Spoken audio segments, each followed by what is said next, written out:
বিসমিল্লাহির রহমানির রহিম। আর-রিজালু কাওয়ামুন আলান নিসা।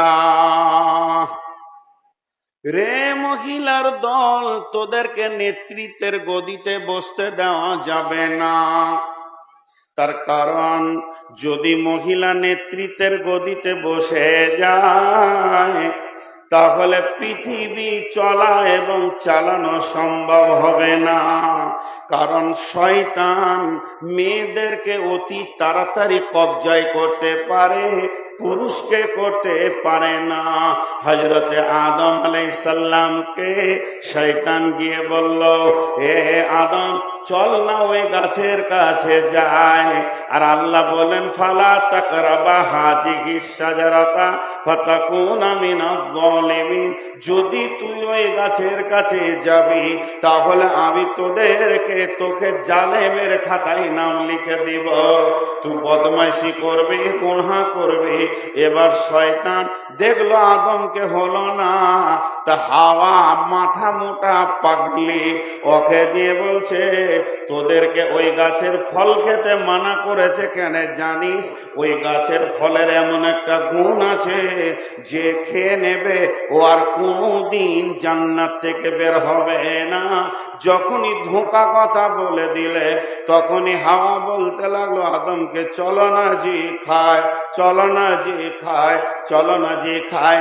আর মেয়ে এমন একটা জিনিস, মেয়েদের শক্তি কম কিন্তু ব্রেনের পেঁচালতা খুব বেশি।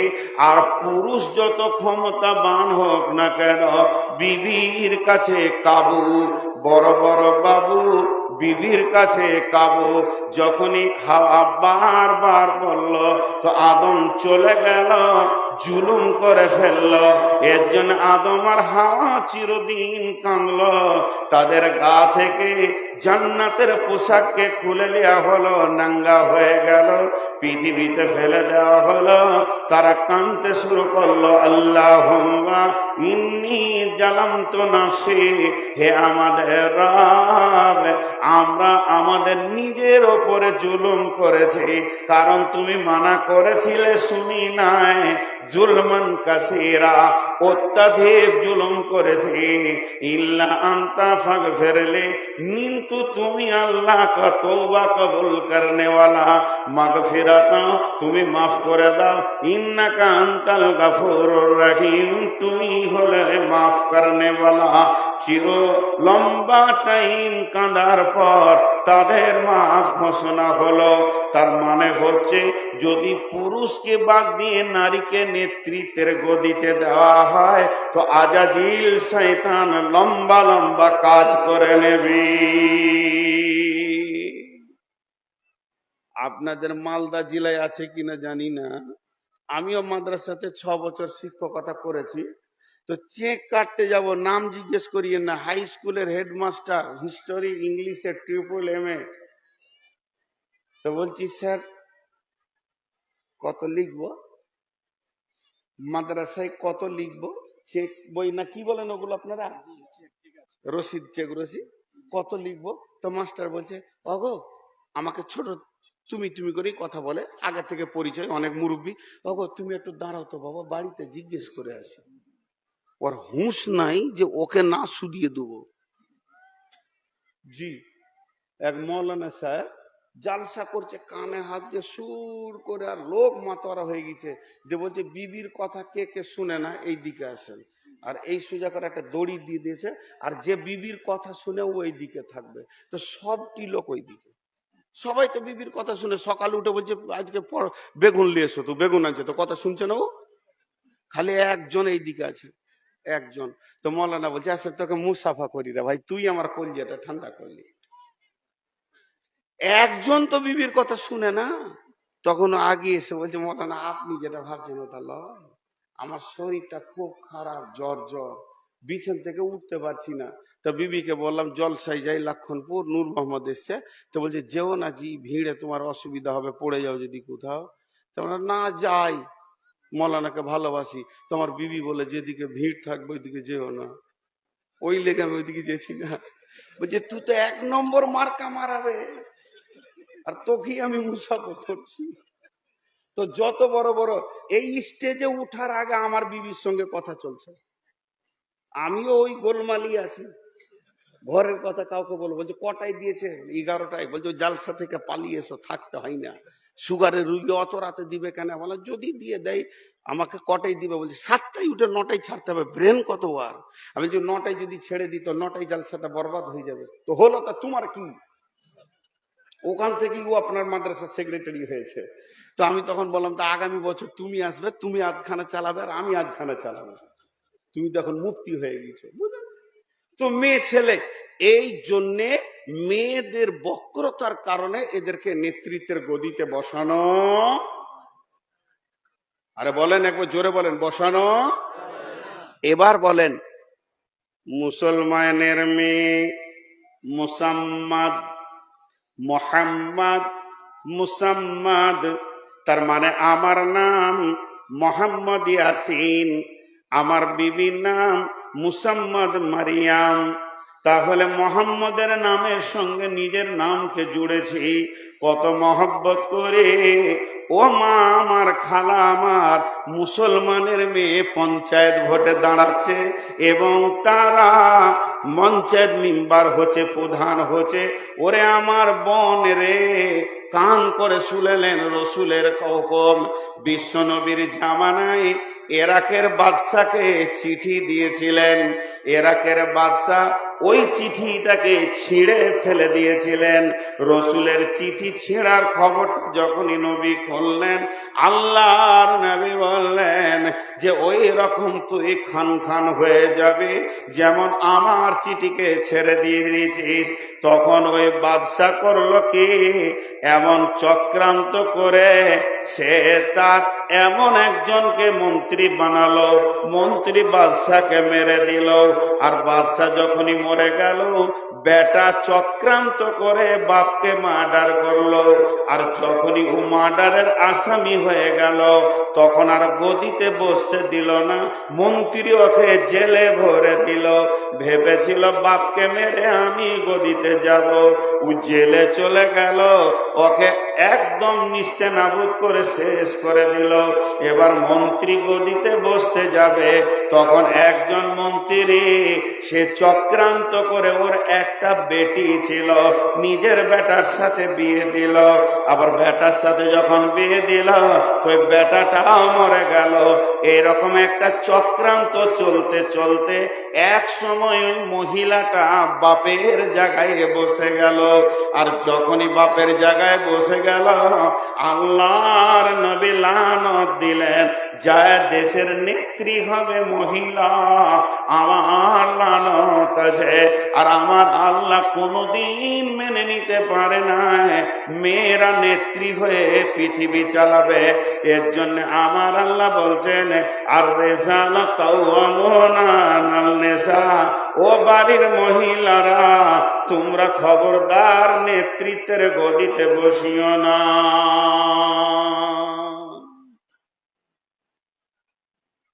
লক্ষণপুরের গলিতে গলিতে আপনাকে ঘুরিয়ে নিয়ে বেড়াবো, আপনি আর আমি দুই দোস্তে বাড়ির গলি গলি গলি গলি গলি গলি ঘুরে বেড়াবো। আর সাদা কাগজে, এটা কার বাড়ি গো, এটা হচ্ছে আফজালের বাড়ি, আফজালের বাড়ি, এমন করে টিক মারবো একটা, বাড়িটা দুঃখী না বাড়িটা সুখী, কিসের টিক মারবো, বাড়িটা দুঃখী না বাড়িটা সুখী। এটা হাদিস বলছি না, দেখেন আমার কথা খুব ক্লিয়ার, এটা হাদিস নয়, এটা দার্শনিকদের কথা, বড় ফিলোজফারদের কথা। তুমি কি করে লিখবে গাড়িটা দুঃখী, বলছে শুনে লাও, যে বাড়ির মহিলার গলার স্বর, মহিলার কণ্ঠ, মহিলার আওয়াজ বাড়ির সদর রাস্তায় পৌঁছে যাবে, জেনে লাও ওই বাড়িটা হলো দুঃখী বাড়ি। আর যে বাড়িতে পুরুষদের ওপরে মেয়ে গিত্থানটা হাত হিলাবে, জেনে লাও ওই ফ্যামিলি কোনোদিন শান্তি পায় না, আর পেতে পারে না। এর জন্যই তো পুরুষকে নেতা করা হয়েছে। সব বাড়িতে এরকম আছে। একটা মেয়ের নেতা হবে কজন? 4 জন। একটা মেয়ের জন্ম থেকে মত পর্যন্ত নেতা হবে কজন? 4 জন। কি একটা শব্দ আসছে না? কজন নেতা হবে? আপনারা মুখ খোলেন। 4 জন। যেদিন মেয়েটা জন্ম নেবে সেদিন তার নেতা হবে তার আব্বা। মেয়েটা ধীরে ধীরে বড় হবে, ইয়ং হবে, ব্যাচেলিয়ার হবে, যুবতী হবে, নেতা থাকবে তার আব্বা। আব্বা যদি মারা যান, আব্বা যদি প্রবাসে কুয়েতে সৌদিতে বাস করে, ঘরে থাকে না, আব্বা বেঁচে আছে কুয়েতেও নাই, পাগল হয়ে গেছে, লাঙ্গা হয়ে হুঁশ নাই, জ্ঞান নাই, রাস্তায় ঘুরে বেড়াচ্ছে, তো ওই মেয়েটির নেতা হবে তার বড় ভাই। বড় ভাই না থাকলে 2 নম্বর 3 নম্বর পর্যায়ক্রমে ভাই হবে নেতা। যেদিন আব্বা আর ভাই মেয়েটির বিয়ে দিয়ে দেবে সেদিন মেয়েটির নেতা হবে তার স্বামী। স্বামী যদি মারা যান, স্বামী যদি প্রবাসে থাকেন, কিংবা স্বামী পাগল হয়ে গেছে, তো ওই মেয়েটার নেতা হবে তার পেটের ছেলে। বন্ধু আমার শুনে নেন, মা স্বামী নাই, মেয়েটির বয়স 62-70 হয়ে গেছে, জওয়ান বেটা আছে, বেটা হবে মায়ের নেতা। তারপরও মাকে নেত্রী বানানো যাবে না। ওই ফ্যামিলি থেকে যদি কোনো বিয়ে বাড়ি যেতে হয়, কোনো রোগীকে দেখা করতে যেতে হয়, কিংবা মেয়েটি যদি মনে করে বাপ ভাইয়ের বাড়ি বেড়াতে যাব, বেটার বিনা হুকুমে বাড়ির চৌকাটার বাইরে যেতে পারবে না। মায়ের পায়ের তলে জান্নাত, এটা ধ্রুব সত্য হলো, এটাও সত্য যে মা যতই মা হোক না কেন, মাকে কষ্ট দিলে বেটা জাহান্নাম চলে যাবে। এটা যতই কোরআন আল্লাহ বলেছেন, আল্লাহ সবই ঠিক বলেছেন, তারপরও সেই মাবুদের হুকুম ওই মা নেত্রী হতে পারে না। ফ্যামিলিকে কন্ট্রোল করে চালাবে তো পুরুষে চালাবে, মেয়েদেরকে নেতা বানানো যাবে না। এর জন্য একজন মুফাসসির লিখছেন, বলছেন যখন কোনো মেয়ে জাহান্নামে যাবে, তোর গলাতে 4খানা পুরুষকে বেঁধে দেওয়া হবে। আব্বা থাকবে, ভাই থাকবে, স্বামী থাকবে, ছেলে থাকবে, এই 4 জনকে সঙ্গে করে নিয়ে জাহান্নামে যাবে। আর যখন কোনো ছেলে জাহান্নামে যাবে, তার গলাতেও 4টা মহিলা থাকবে। হয় সে মায়ের কারণে জাহান্নামে যাবে, না হয় বোনের কারণে, না হয় বেটির কারণে, না হয় সে বিবির কারণে জাহান্নামে যাবে। অতএব মারে বোনেরে, আমার আল্লাহ বলছেন তোমরা সব সময় নম্র হয়ে যাও, নিচু হয়ে যাও। স্বামী, ছেলে, বাপ আর বেটার অধীনস্থে নিজের জীবনকে কাটাও। স্বাধীনতার মুখ দেখতে যেও না, জান্নাতের গন্ধ পাবে না।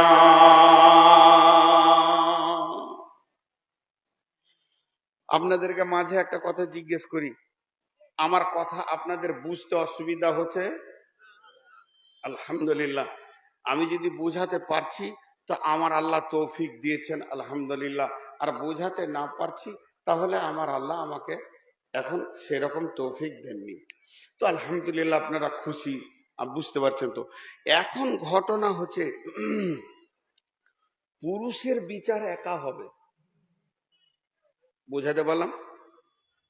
পুরুষের বিচার আল্লাহ ডাকবে, ওই জামিরুল চলে এসো, ওর বিচার শুরু হয়ে গেল। ওর বিবিকে ডাকলে না, কিন্তু ওর বিবির যখন বিচার হবে তখন 4টা পুরুষকে সামনে রেখে হবে। মেয়েদের বিচার একা হবে না, কারণ ও গাড়ি অ্যাক্সিডেন্ট করেছে কেন, ড্রাইভারকে শুধাবে। কথাটা বুঝাতে পারলাম? তোকে আমি নেতা বানিয়েছি, আজকে এই মাদ্রাসার ছেলে কারো ঘরে ইট মেরে দিয়েছে, বাচ্চা ছেলে হতেই পারে, আপনার ঘরের ছেলেটা ওটাও বাচ্চা ছেলে। তো ওই ঘরওয়ালা এসে ছেলেটাকে মারবে কেন? আগে হেড মৌলানাকে বলবে, এই মৌলানা কি ব্যাপার বলেন। জি, তো আল্লাহ বিচার করবে সেদিন, কিন্তু পুরুষকে ডেকে বিচার করবে। এর জন্য বলা হচ্ছে যে মায়ের ভিতরে যদি যৌবন থাকে, মায়ের ভিতরে যদি যৌন ক্ষুধা থাকে, বেটা তুমি মায়ের বিয়ে দিয়ে দাও, এটা লজ্জার কথা নয়। কিন্তু মা গোপনে গুনাহ করবে, কিয়ামতের মাঠে তুমি কি করে সেটা বিচারে শুনতে পারবে বলো? এটা আরো লজ্জাজনক কথা। আমি আমার বেটির বিয়ে দিয়েছি, তা বেটির যেখানে বিয়ে দিয়েছি, আব্বা যদি মারা যেতেন আর ইয়ং থাকতো আমার মা, আমার মায়ের বিয়ে দিতে অসুবিধা কি আছে? যাকে বিয়ে দিব তাকে আব্বা বলে ডাকবো, সাহাবীদের ভিতরে আছে, এটা কোনো লজ্জা জিনিস নয়। কিন্তু লজ্জা হচ্ছে গোপনে গুনাহ করাটা। মা আমার, বোন আমার, তারপরে আমার আল্লাহ বলছেন বিমা ফাদ্দালাল্লাহু বা'দাহুম আলা বা'দিন। আরেকবার বলছি বিমা ফাদ্দালাল্লাহু বা'দাহুম আলা বা'দিন ওয়া বিমা আনফাকু মিন আমওয়ালিহিম ফাসসালিহাতুন কানিতাতুন হাফিজাতুন লিল গায়বি বিমা হাফিজাল্লাহ। একটা কথা আছে, একটা ঘরে সাপ ঢুকে গেছে, বুঝে? সাপ বুঝেন তো? সাপ ঢুকে গেছে, তো বাড়ির মেয়েটা এক কোণে যে দাঁড়িয়েছে, সাবজি সাবজি। আর যখনই সাপ বলেছে, খালা ভালো করে শুনেন, তোর স্বামীটা লাফিয়ে একবারে খাটে উঠে গেছে চৌকিতে। তোর বিবিকে বলছে একটা বেটা ছেলে ডাক, মারতে যা হবে। তখন ওর বিবি বলছে তুমি যে বেটা ছেলে গো, তো বলছে লাঠি দে তাহলে। ভয়ে ও যে বেটা ছেলেটা ভুলে গিয়েছে সাপটা দেখে, চিল্লাইছে একটা বেটা ছেলে ডাক, ওকে মারতে হবে, লাঠি দেয়। তো বলছে তুমি যে বেটা ছেলে, বলছে তাহলে লাঠি দে, দেখছি এবার পারবো।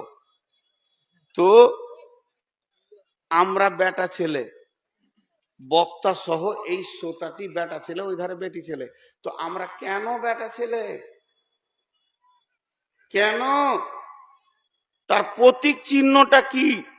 দৈহিক ব্যাপারে মেয়েরা আলাদা, দেহ আলাদা, আমাদের দেহ আলাদা, এটা ঠিক আছে, তফসির পরে করছি। কিন্তু কোন কাজের জন্য আমরা বেটা ছেলে? সাপ মারবো, বাঘ মারবো, বিবিটা পেছনে থাকবে, সামনে সিংহ মারবো, বাঘ মারবো, তবেই তো বেটা ছেলে। না ওকে আগে দিচ্ছি দেখ তোরে ভূত আছে নাকি। একটা সত্য ঘটনা শোনাইছি, আমার সঙ্গে পড়েছে, একসঙ্গে ফারেক হয়েছি, মৌলানা মুদাসসির নাম। তার ঘটনা ঘটেছে কি, মুর্শিদাবাদে পাটের চাষ আছে, ধ্যান দিয়ে শুনবেন, পাটের চাষ আছে। তো ওই দুই ভাই, ওরা একটা বড় একটা ছোট, কথাটা ভালো করে শুনেন, আপনাদের বিরক্ত লাগছে নাকি? দুই ভাই, তা একজন গেছে হরিশ্চন্দ্রপুর বাজার, আর একজন ঘরে আছে, বরকাটা ঘরে আছে, ওর বয়স 40-42। ছোটকা গেছে হরিশ্চন্দ্রপুর বাজার, ওর বয়স 20-22, মাঝে 2-3টা বোন আছে। যাই হোক, এখন রাত হয়ে গেছে, আন্ধার রাত, আর বাড়ির কোনো মেয়ে ছেলে, ছোট ছেলে, বাড়ির দরজাতে বের হয়ে জিন দেখতে পেয়েছে। জিন সাদা পাড়া আম গাছে পা ঝোলাইছে এমনি করে। তো দৌড়ে এসে বলছে মা মা, জিন। তখন বাড়ির একটা বউ বলছে জিন যে গো, ঘরের গলি ভয়। এবার ছোটটা ঘর ঢুকেছে, ওর মা বলছে কি জানি, ও তো বাজার গেছে, ওকে জিনে ধরে নেবে। ছোটটা ঘর ঢুকেছে, তো ওকে বলছে যে হারে আম গাছে জিন দেখতে পেলি। জিন কি গা? লাঠিটা দে তো দেখি জিনকে, জিনের মানে বংশ বুনিয়াদ রাখবো না, জিন আমাদের ঘরের সামনে। মানে লাইট মেরে দেখছে, সত্যি তো জিন, মানে অ্যাক্সিস পাটকে তুলতে ভুলে গেছে, পাটটা বাতাসে লড়ছে। তো ই কেমন পুরুষ, বলছে চুপ গে বকিস না, যা হচ্ছে ও বার হবে না। তো পুরুষ কেন পুরুষ, পুরুষ কেন পুরুষ? আপনার আমার একটা খারাপ ধারণা আছে, এই ধারণাটা আল্লাহ বলছেন, আমি বলিনি। আমি বললে আপনি আমার গলাকে চেপে ধরবেন আর বলবেন যে কি ঝোঁটা কথা শুরু করেছিস। আল্লাহ বলছেন, ধারণাটাকে আলাদা করে দিচ্ছেন। যদি কোনো ছেলেকে বলা হয় তোমার বিবি কে না মহিলা, তুমি কে না আমি পুরুষ, আমি মেয়েদের লিস্টে নাম লিখব না, আমি মহিলা হব না, আমার পুরুষের লিস্টে নাম থাকবে, আমি পুরুষ। তাহলে ওকে আমি জিজ্ঞেস করব তুমি কেন পুরুষ, আল্লাহ কি বলেছে বলো। তখন সে মনে মনে ভাববে যে আমি পুরুষ এই জন্যই যেদিন আমি বিবিকে বিয়ে করে নিয়ে আসি সেদিন একখানা মানুষ আমার বিছানায় এসেছে, আর আমি এত দামি পুরুষ ওকে 4টা 6টার ছেলের মা বানিয়ে দিয়েছি। এরপরে যদি আমাকে কেউ পুরুষ না বলে তো রাগ করব। পুরুষত্বের প্রতীক চিহ্ন হলো ছেলের মা বানানো। যদি মা বানানোটাই পুরুষের প্রতীক চিহ্ন হয়, তাহলে আমি নূর মোহাম্মদ বলছি, কান করে শোনেন, একটা পুরুষ খুব মেহনত করলে 1 বছরে 1.5 বছরে একটা কিংবা জমজ হলে 2টা ছেলের মা বানাবে। আর শুকর এক সিজনে 18টা সন্তানের মা বানায়, কুত্তা 7টা 8টা ছেলের মা বানায়। তাহলে ওরা কি আমাদের থেকে দামি পুরুষ? জি না, আমার আল্লাহ ওই ভেজালটাকে মেরে দিয়েছেন। এরকম একটা কথা আয়াতে বলে, বিমা ফাদ্দালাল্লাহু বা'দাহুম আলা বা'দিন, ছেলের মা বানানো আর ছেলের মা হয়ে যাওয়া দুটার নাম পুরুষত্ব মহিলাত্ব নয়। এ দুটা নারীর পরিচয় নয়, পুরুষের পরিচয় নয়। ওটা আমি রব তোমাদেরকে খুশি করার জন্য দিই। বিমা ফাদ্দালাল্লাহু বা'দাহুম আলা বা'দিন, এর জন্য তোমাদেরকে পুরুষ বলা যাবে না।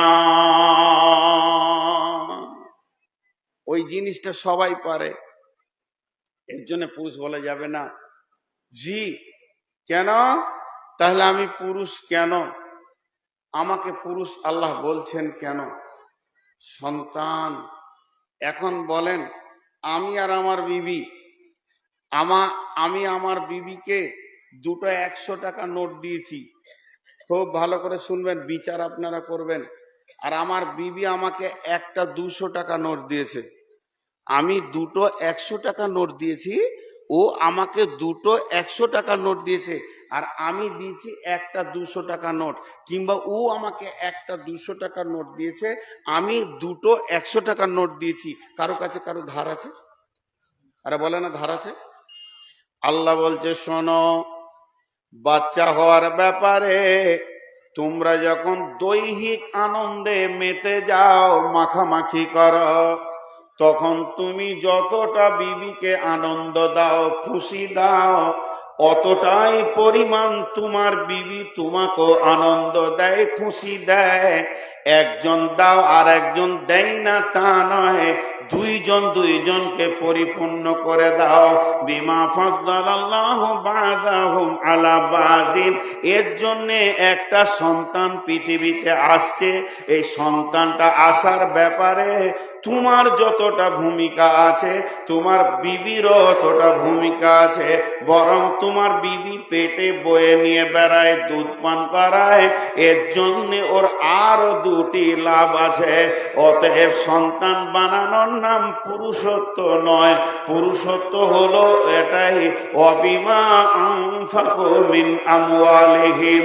হে পুরুষের দল, হে মারদের দল, হে মুমিনের দল, হে আল্লাহর গোলামের দল, আজকে কান করে শুনলেন, সূরা নিসাতে আল্লাহ বলছেন, ওয়াবিমা আনফাকু মিন আমওয়ালিহিম। তুমি পুরুষের জন্য, তুমি শীতে কাঁপবে, গ্রীষ্মে পুড়ে যাবে, বর্ষাতে ভিজে যাবে। আর এখান থেকে মাল নিয়ে গিয়ে হরিশ্চন্দ্রপুরে দেবে, সেখানে কুলিগিরি করবে।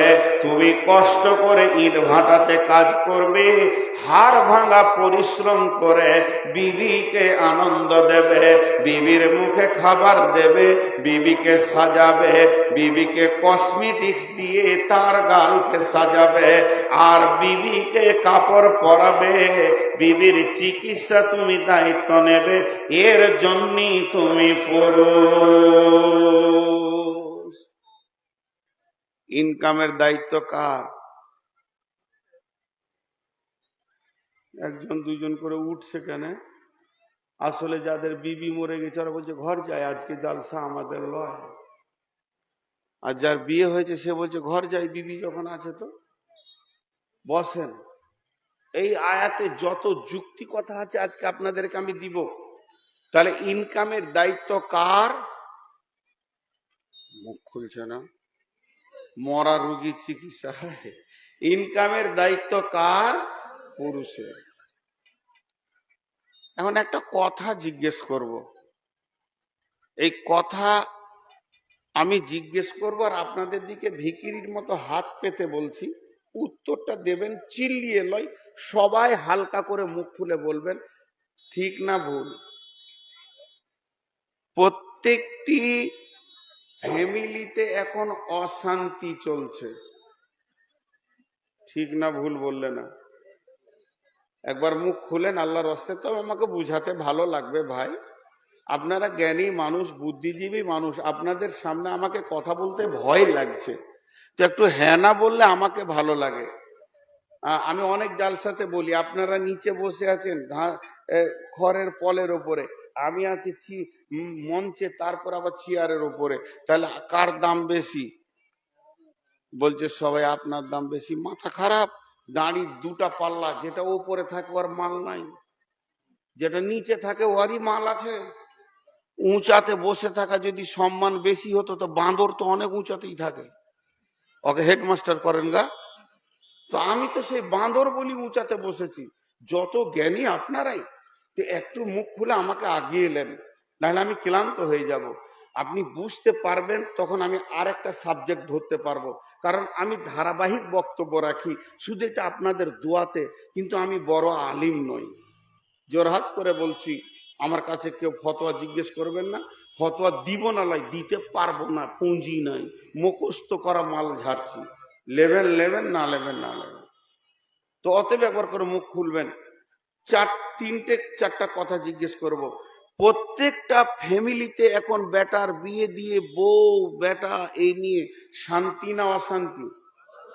একটা গেল। 2 নম্বর, প্রত্যেকটি দাম্পত্য স্বামী স্ত্রী যে পৃথিবীতে বাস করছে, এদের ভিতরে স্ত্রীর কথায় বেশি চলছে না পুরুষের কথায় বিবি বেশি চলছে? স্ত্রীর কথায় বেশি চলছে। 3 নম্বর, যে বাচ্চাগুলো হচ্ছে ছোট ছোট ছোট ছোট লালু ভুলু সুন্দর সুন্দর, তাদের তো বুদ্ধি কম, তারা মামাকে খালাকে বেশি ভালোবাসে না চাচাকে ফুপিকে বেশি ভালোবাসে? বলেন। মামার দিকে বেশি ধরছে না? 4 নম্বরটা জিজ্ঞেস করে নিব, যে বউগুলো আসছে শ্বশুর শাশুড়িকে দেখতে পারছে? জোরে বলেন। এটা এই পর্যন্ত রাখেন। 3-4টা জিনিসকে নিয়ে এক জায়গায় করবো, মাঝে উল্টো পাল্টা কেউ করিয়ে না, তাহলে আমার ব্রেন থেকে সরে যাবে। এই 4টা রোগ প্রত্যেকটি ফ্যামিলিতে জুড়ে গেছে, এটা জমার খাতায় 5 মিনিট রাখেন। এরপর আরেকটা অ্যাঙ্গেল টানছি, বিয়েতে পণ নেওয়া যাবে না এমন কোনো হাদিস আছে? আমি জানি না, কারণ আমি বললাম কমজোর। আমাকে একজন ইঞ্জিনিয়ার, আন্তর্জাতিক মানের শিক্ষিত মানুষ, তিনি ইংল্যান্ড থেকে ইঞ্জিনিয়ারিং পাস করেছেন, তো আমাকে জিজ্ঞেস করছে, বাবা নূর মোহাম্মদ বলো তো, বিয়েতে পণ নেওয়া যাবে না, আল্লাহ রসুল হারাম করেছেন, এইরকম একটা হাদিস বলো তো। বলে চাচা আমাকে 1 সপ্তাহ টাইম দেন। অনেক আলেমকে জিজ্ঞেস করলাম, বলতে পারেনি। তো এখনো আমি চাইছি ইউটিউবের মাধ্যম দিয়ে যে একদম প্রকাশ্যে এরকম একটা খবর দেন তো, হাদিস নম্বর কত যে আল্লাহ রসুল বলেছে তুমি বিয়ে করবে কিন্তু পণ লিও না। এক সপ্তাহ পর আবার দেখা ইঞ্জিনিয়ারের সাথে, বলছে বেটা কিছু খুঁজে পেলি? বললাম না চাচা পেলাম না। বলে আমি পেয়েছি।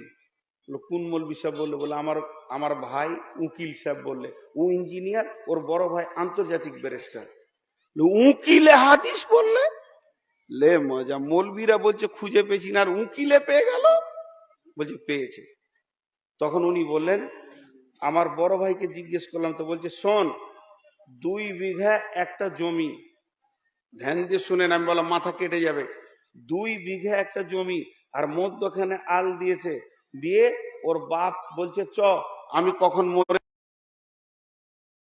ছোটকে খালি বললে তুই ডান দিক কাটটা নিবি, তো বাঁ দিক কাটটা কার? তাহলে মাত্র 2টি ভাই, কথা মুখ খুললেন না, বাঁ দিকটা কার? বড়র। এটাকে আর বলতে হবে?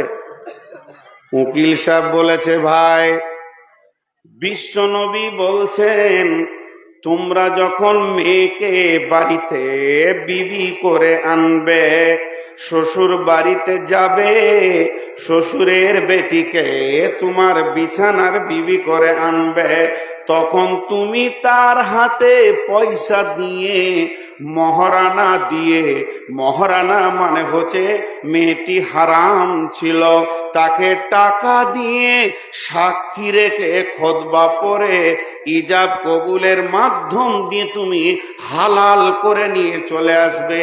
যখনই বলে দেবে, ওই মেয়েটা তোমার বিছানায় হালাল হয়ে যাবে।